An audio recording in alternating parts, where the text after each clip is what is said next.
le christianisme, son introduction à l'époque coloniale en pays Ibo, a abouti à de nombreuses conversions. D'autant plus que un certain nombre d'Ibo ont considéré à l'époque que finalement on s'y retrouvait entre la religion traditionnelle et le catholicisme, par exemple, qui leur était prêché, avec les saints qui étaient comme un prolongement des divinités intermédiaires. Et donc aujourd'hui, il y a de nombreux chrétiens en pays Ibo. C'est un bastion du christianisme au Nigeria. Et ça allait rester très longtemps, alors que, bien sûr, il y a de nombreux chrétiens solides aujourd'hui au nord qui se sont détachés de l'islam. Et la question est de savoir dans quelle mesure cette religion traditionnelle a été abandonnée ou non par les Ibo. Et nous savons que le syncrétisme, c'est-à-dire le mélange de plusieurs croyances, est une partie intégrante de l'âme Ibo. Généralement, les gens vont à l'église le dimanche, mais ce qui se passe en semaine témoigne de la puissance de la religion traditionnelle et de son ancrage dans l'âme des gens, puisqu'elle était là bien avant, bien sûr, le christianisme. Et on voit par exemple les gens aller à l'église le dimanche, et puis en semaine, quand ils ont des difficultés, par exemple ils sont malades, ils ne vont pas aller à l'église pour qu'on prie pour eux. Par contre, ils vont aller chez le guérisseur traditionnel, qui mélange une pharmacopée pré-scientifique, très valable souvent, avec sa croyance aux esprits et à la religion traditionnelle. On ne peut pas séparer le côté spirituel et le côté pharmacologique du dibia. De la même manière, s'ils ont d'autres difficultés, comme par exemple, quelqu'un avait un champ, il cultivait dans son champ, et un voleur s'est mis à voler des tubercules dans son champ, des ignames, des tarots. Et pour résoudre le problème, il est allé du côté traditionnel, où il a obtenu une concoction qu'il a placée dans son champ pour déterminer, pour causer la peur et décourager le voleur de s'en prendre à lui. Donc il y a souvent un reste de croyances traditionnelles chez les gens. Et ça existe bien sûr dans beaucoup d'autres pays où on qualifie ces croyances de superstition. Mais c'était à l'origine une religion traditionnelle pré-chrétienne. Et donc aujourd'hui, beaucoup de lettrés, beaucoup d'érudits Ibo désirent garder ou raviver leur intérêt pour leur culture, la langue, les traditions architecturales, la danse, le chant. Mais un certain nombre d'entre eux tentent d'essayer d'éradiquer ce qui est spirituel de cette culture. Et il faut dire la vérité, c'est impossible. Puisque dans la culture, la religion est un aspect de la culture. Les croyances sont un aspect intégral de la culture. Donc, le résultat est que beaucoup de professeurs d'université et de lettrés montrent qu'ils ont du mal à gérer cela. Et ça a amené un certain nombre de gens à rejeter le christianisme après avoir adhéré à la croyance chrétienne, au christianisme.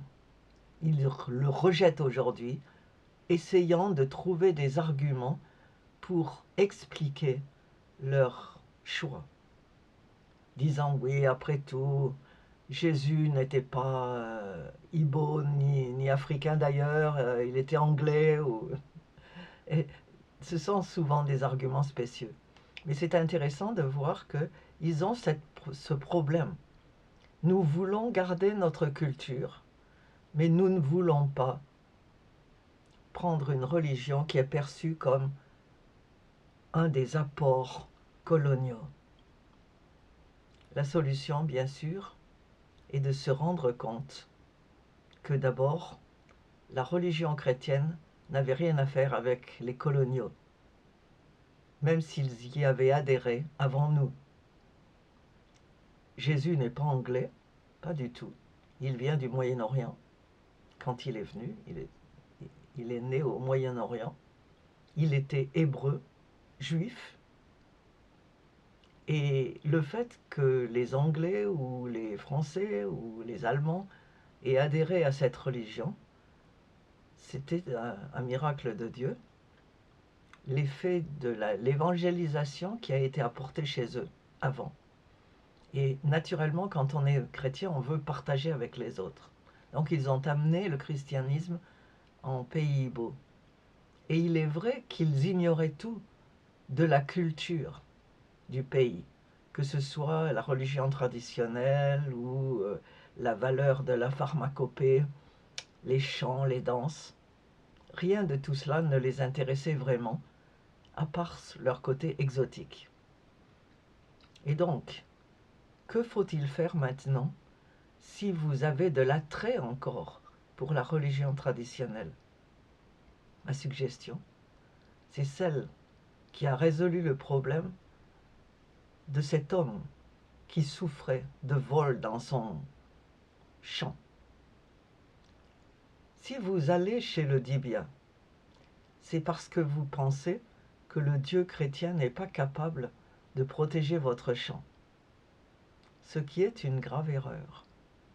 Dieu peut absolument et totalement protéger ce que vous avez, que ce soit la maison, le champ, la famille, mais il faut lui faire confiance. Mais pour lui faire confiance, il faut adhérer à la croyance. Il faut se dire, bon, si j'accueille le Dieu des chrétiens, si j'accueille Dieu comme mon Dieu, je dois aussi faire ce qu'il dit. Et Dieu a expliqué, faites-moi confiance. Je suis tout pour vous. Son nom révélé, c'est je suis. C'est-à-dire, je suis tout. Je suis votre protecteur, je suis votre guérisseur, je suis votre sagesse, je suis votre joie, je suis votre vie. Et si vous lui faites confiance, vous n'avez plus besoin d'aller chez le Dibia. Vous pouvez dire à Dieu, voilà, j'ai un problème, il y a un voleur dans mon champ. Alors, voilà, je te donne le champ et tu t'en occupes. Et c'est ce que cet homme a fait. Après avoir consulté le Dibia, placé une concoction dans son champ, il a finalement décidé de l'enlever. Parce qu'après tout, il était vraiment chrétien. Il n'avait été là-bas que par peur. Et bien sûr parce qu'il détestait l'idée d'avoir travaillé pour rien. Et donc il a donné son champ à Dieu, et le voleur n'est plus jamais revenu. Simple comme bonjour. Et donc, il n'y a pas besoin de syncrétisme. Il y a besoin de choisir. Pour nous, pour vous, chacun d'entre nous, il y a besoin de choisir à qui vous faites confiance. On ne peut pas avoir un pied à droite, un pied à gauche. C'est ce qui est d'ailleurs écrit à la fin du Deutéronome dans la Bible. Décidez aujourd'hui qui vous allez servir. Et si vous décidez, comme moi, de servir le Dieu des chrétiens, le Dieu de Jésus, vous allez lui faire toute confiance.